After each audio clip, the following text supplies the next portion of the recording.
ओम श्री परमात्मने नमः। श्री हरि चैनल पर मैं परम पिता परमेश्वर के चरणों में नमस्कार करता हूँ। सब ऋषि मुनियों के चरणों में नमस्कार करता हूँ। सब संतजनों के चरणों में नमस्कार करता हूँ।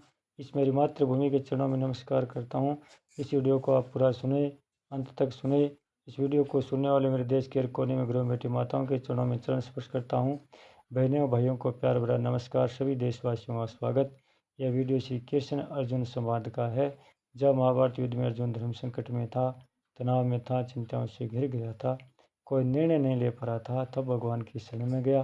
भगवान ने गीता का उपदेश दिया, धर्म संकट से बाहर निकाला और अंत में विजय श्री का ताज पहनाया।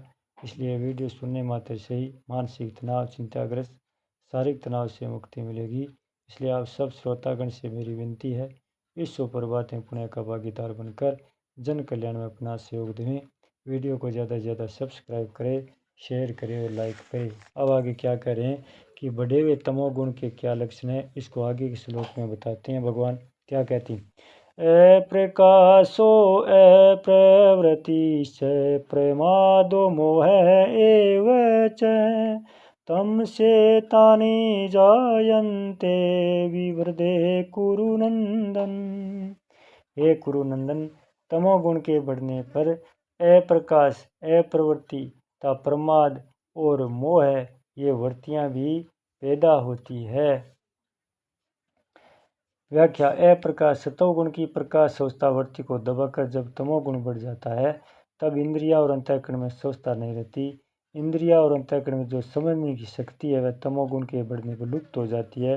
अर्थात पहली बात तो याद रहती नहीं और नया विवेक पैदा होता नहीं। इस वृत्ति को यहाँ अप्रकाश कहकर इसका सतोगुण की वृत्ति प्रकाश के साथ विरोध बताया गया है। अप्रवृत्ति रजोगुण की वृत्ति प्रवृत्ति को दबाकर जब तमोगुण बढ़ जाता है तब कार्य करने का मन नहीं करता, निरर्थक बैठे रहने तो पड़े रहने का मन करता है, आवश्यक कार्य को करने की भी रुचि नहीं होती। यह सब अप्रवृत्ति वृत्ति का काम है। प्रमाद न करने लायक काम में लग जाना और करने लायक काम को न करना तथा जिन कामों को करने से न परमार्थिक उन्नति होती है, न सांसारिक उन्नति होती है, न समाज का कोई काम होता है और जो शरीर के लिए भी आवश्यक नहीं, ऐसे बीड़ी, सिगरेट, ताश, चौपड़, खेल, तमाशे आदि कार्यों में लग जाना प्रमाद वृत्ति का काम है।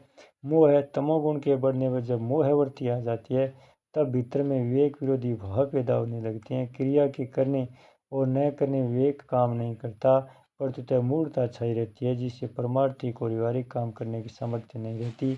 एवं इन पदों से अधिक निंद्रा लेना, अपने जीवन का समय निरर्थक नष्ट करना, धन निरर्थक नष्ट करना आदि जितने भी निरर्थक कार्य है उन सबको ले लेना चाहिए।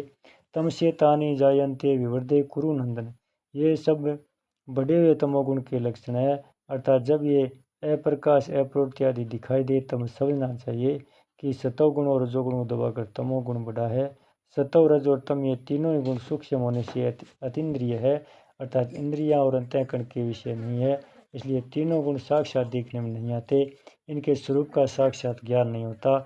इन गुणों का ज्ञान, इनकी पहचान तो वृत्तियों से होती है, क्योंकि वृत्तियां स्थल होने से इंद्रियां और अंतःकरण का विषय हो जाती है। इसलिए भगवान ने 11वें, 12वें और 13वें श्लोक में क्रमशः तीनों गुण की वृत्तियों का विवरण किया है, जिससे अतीन्द्रिय गुणों की पहचान हो जाए और साधक सावधानीपूर्वक रजोगुण तमोगुण का त्याग करके सतोगुण की वृद्धि कर सके।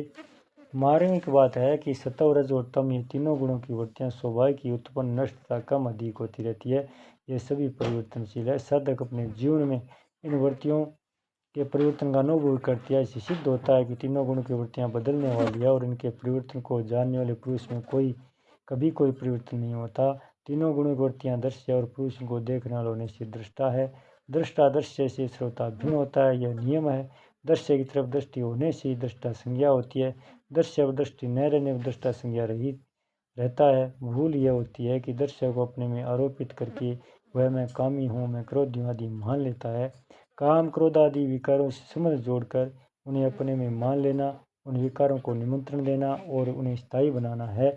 मनुष्य भूल से क्रोध आने के समय क्रोध उचित समझता है और कहता है कि यह तो सभी को आता है, और अन्य समय मेरा क्रोधी स्वभाव है ऐसा भाव रखता है। इस प्रकार मैं क्रोधी हूँ ऐसा मान लेने से क्रोध अहंता में बैठ जाता है, फिर क्रोध रूप विकार से छूटना कठिन हो जाता है। यही कारण है कि साधक प्रयत्न करने पर भी क्रोध आदि विकारों को दूर नहीं कर पाता और उसे अपनी हार मान लेता है। काम क्रोध आदि विकारों को दूर करने का मुख्य और सुगम उपाय है कि साधक इनको अपने में कभी माने ही नहीं। वास्तव में विकार निरंतर नहीं रहते, प्रत्युत विकार रहित अवस्था निरंतर रहती है। कारण है कि विकार तो आते हैं और चले जाते हैं, पर स्वयं निरंतर निर्विकार रहता है। क्रोध आदि विकार भी अपने में नहीं प्रत्युत मन बुद्धि में होते हैं, परंतु साधक मन बुद्धि से मिलकर उन विकारों को भूल अपने में मान लेता है। अगर वह विकारों को अपने में न माने तो उनसे माना हुआ संबंध मिट जाता है। फिर विकारों को दूर करना नहीं पड़ता, प्रत्युत वे अपने आप दूर हो जाते हैं। जैसे क्रोध की आने पर साधक ऐसा विचार करे कि मैं तो वही हूँ, मैं आने जाने वाले क्रोध से कभी मिल सकता ही नहीं। ऐसा विचार दृढ़ होने में क्रोध का वेग कम हो जाएगा और वह पहले ही पैसा कम बाहर आएगा, फिर अंत में यह श्रोता दूर हो जाएगा। भगवान पूर्वोक्त 3 श्लोकों में क्रमश सत्वगुण, रजोगुण और तमोगुण की वृद्धि के लक्षणों का वर्णन करके साधक को सावधान करते हैं कि गुणों के साथ अपना संबंध मानने से गुणों में होने वाली वृत्तियाँ उसको अपने में प्रतीत होती है। वास्तव में साधक का इनके साथ किंचित मात्र भी संबंध नहीं है। गुण एवं गुणों की वृत्तियाँ प्रकृति के कार्य होने से परिवर्तनशील है और स्वयं पुरुष परमात्मा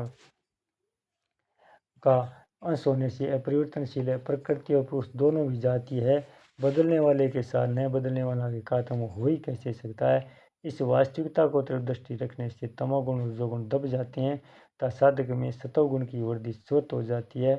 सतोगुण में भोग बुद्धि होने से अर्थात उससे होने वाले सुख में राग होने से यह सतोगुण भी गुणातीत होने में बाधा उत्पन्न कर देता है। अतः साधक को